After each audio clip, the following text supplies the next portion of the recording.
28주입니다. 여기서는 성찬에 관해서 배워요. 성찬은 오늘 28주, 그 다음에 다음 주에 29주, 30주까지 해가지고 성찬에 대한 이야기를 쭉 배울 거예요. 그러니까 오늘 성찬에 대한 전체를 배우진 않더라도 그 중요한 부분 몇 가지를 살펴보도록 하겠습니다. 자, 첫 번째 75문답 질문은 성찬이 무엇입니까? 이런 질문이 아니고 잘 보면은 그 질문 자체에서 성찬의 의미와 의도, 목표가 들어가 있어요. 그래서 그걸 성찬에서 어떻게 깨닫고 확신합니까? 이렇게 물어보는 거예요.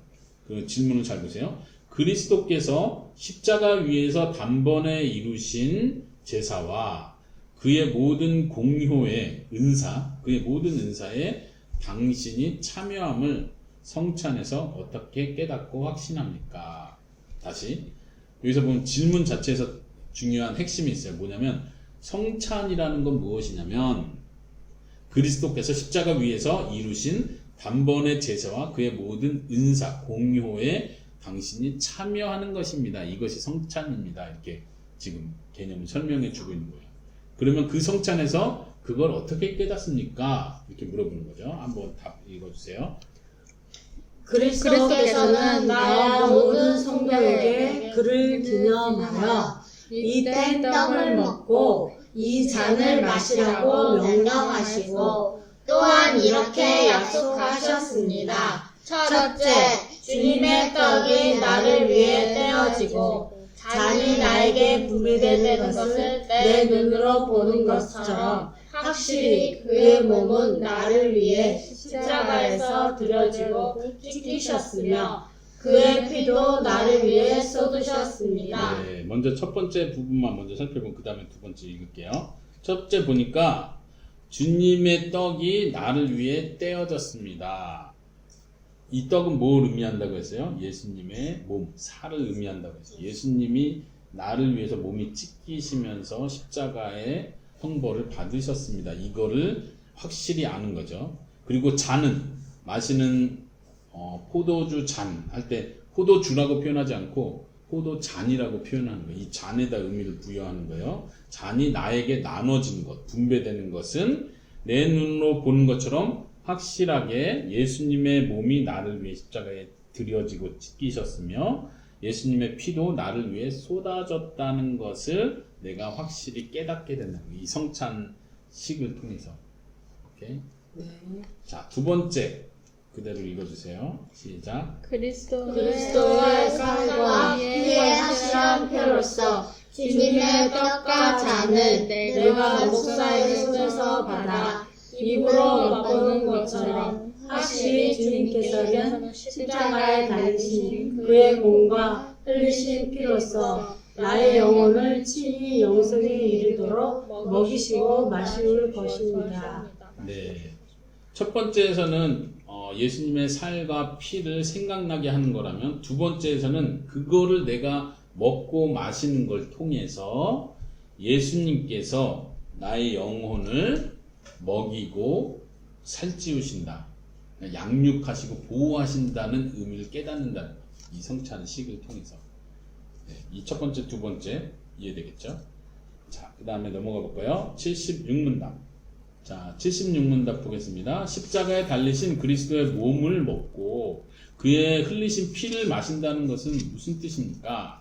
그것은 믿는 마음으로 그리스도의 모든 고난과 죽음을 받아들이고 이로써 제사함과 영원한 생명을 얻는 것이며 나아가서 그리스도 안에서 또한 우리 안에 거하시는 성신으로 말미암아 우리가 그리스도의 거룩한 몸에 더욱더 연합됨을 의미합니다. 네, 일단 여기까지 우리도 설명하고 그 다음 넘어갈게요. 예수님의 몸을 먹어요? 살을 먹어요? 예수님의 피를 마셔요? 이게 너무 막 징그럽지 않아요? 왜 그걸 먹어야 돼요? 왜 먹는다고 표현해요? 그것도 사람의 살과 피인데. 그러니까 너무 끔찍한 생각을 하고 실제로 초대교회에서도 그런 오해를 받았어요. 아, 기독교라는 집단은 사람의 살과 피를 먹는데. 그러니까 많은 오해들이 있었겠죠. 근데 그러니까 왜 그런 식으로 예수님의 살을 먹고 피를 마신다고 합니까? 그게 무슨 뜻입니까? 라고 할 때 첫 번째는 다른 것이 아니라 죄사함과 영생을 얻는 것을 말합니다. 예수님의 살과 피는 나를 위해서 죽으신 그 몸, 그 피, 죽으심을 생각하는 거기 때문에 먹고 마실 때마다 우리는 죄사함을 받았다, 용서를 받았다, 영생을 얻었다는 걸 계속 기억한다는 것이죠. 그리고 더 나아가 그리스도 안에서 쭉 넘어가면 더욱 연합됨을 의미합니다. 그러니까 예수님의 몸과 피가 내 안에 오므로 내가 그리스도와 하나가 되는, 몸도 하나가 되고 피도 하나가 되고, 꼭 피가 물질적인 피가 하나 되는 건 아니지만 성경에서 표현하기는 한 영이다 이런 표현을 해요. 예수님과 우리가 한 영이라고 표현해요. 성찬에 참여함으로써 굉장히 큰 의미죠.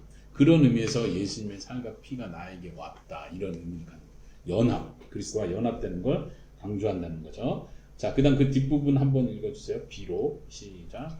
비록 그리스도는 하늘에 계시고 우리는 땅에 있다 할지라도 우리는 그의 살 중에 살이요 그의 뼈 중에 뼈이며 마치 우리 몸의 지체들이 한 영혼에 의해 살고 다스림을 받는 것처럼 우리도 한 성신에 의해서 영원히 살고 다스림을 받습니다. 네, 그 뒷부분은 아까 연합됨을 다시 표현해 줍니다. 그리스도와 연합됩니다. 그리스도와 한 몸이 됩니다. 그랬는데 이게 또 무슨 뜻이지?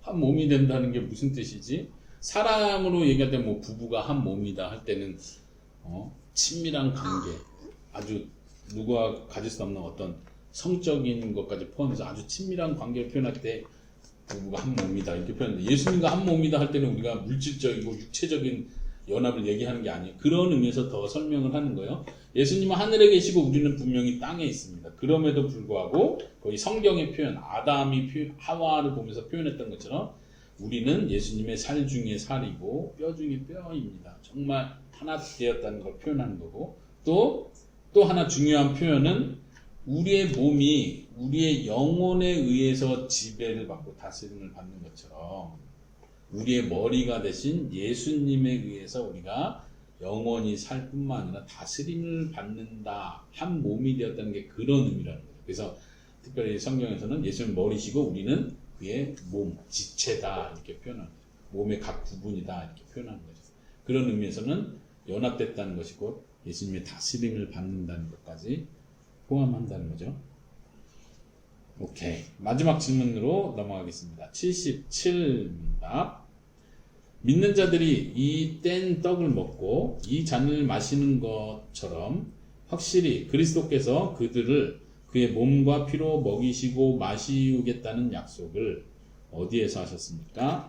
성찬을 제정하실 때 이렇게 말씀하셨습니다. 주 예수께서 잡히시던 밤에 떡을 가지사 축사하시고 떼어 가라사대 이것은 너희를 위하는 내 몸이니 이것을 행하여 나를 기념하라 하시고 식후에 또한 이와 같이 잔을 가지시고 가라사대 이 잔은 내 피로 세운 새 언약이니 이것을 행하여 마실 때마다 나를 기념하라 하셨으니 너희가 이 떡을 먹고 이 잔을 마실 때마다 주의 죽으심을 오실 때까지 전하는 것이니라. 고린도전서 11장 23절에서 23절부터 26절. 일단 여기까지 먼저 또 설명해 볼까요?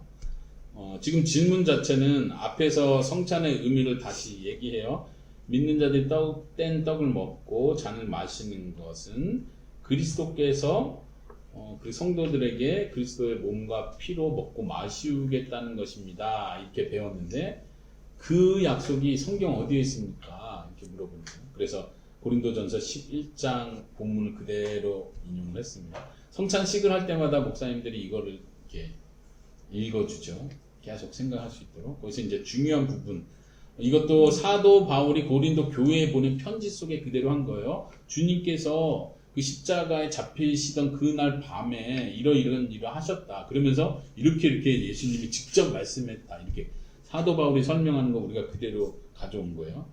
그 명령은 지금도 계속되는 것이죠. 거기 보면 이것을 행하여 나를 기념하라 하셨다. 이렇게 말했어요.